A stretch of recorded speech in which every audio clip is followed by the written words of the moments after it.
Karam ngay lai Jerusalem boy na chum ji na pia ram khi lungai riang vai re thei fa te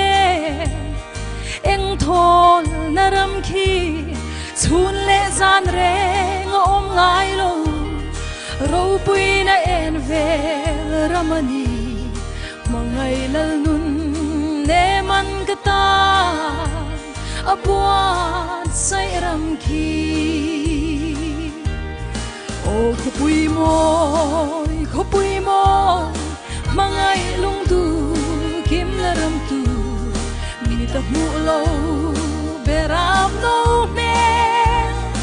et vel ram moi tu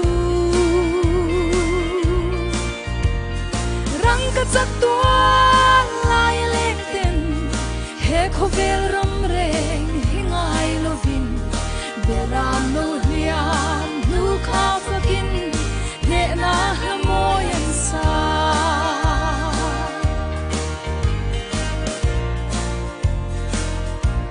karum na thale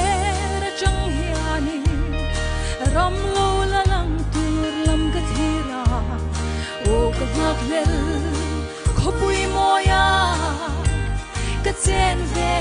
hun tur chu ka tam lai ni te ta khun ni beram no lia nu kha fakin i dang lam va nun khi changin le la la ka sa o khopui moi mangai lung tu kim la ram tu mi ta hu lo beram no me et vel ram moi chu rang ka chak tua lai leng ten he kho vel ram reng hingai lovin beram no hiam du kha fakin ne na moi an sa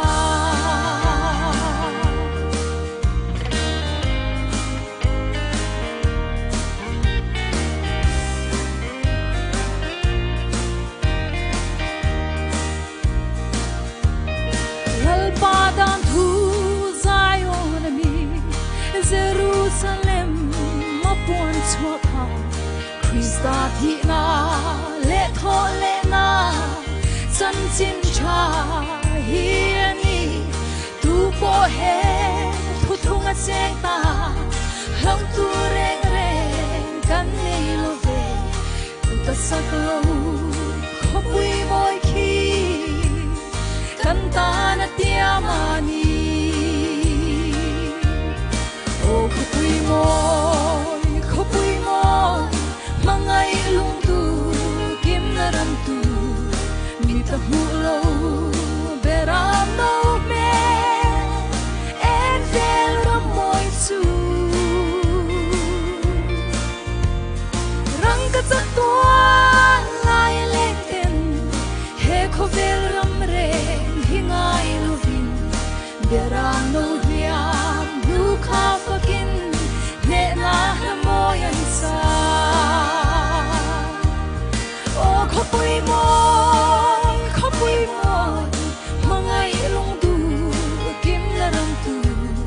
mi ta hu lo beram no me et vel ram moi chu rang ka chak tua lai leng ten he kho vel ram reng hingai lovin beram no hiam nu kha fakin ne na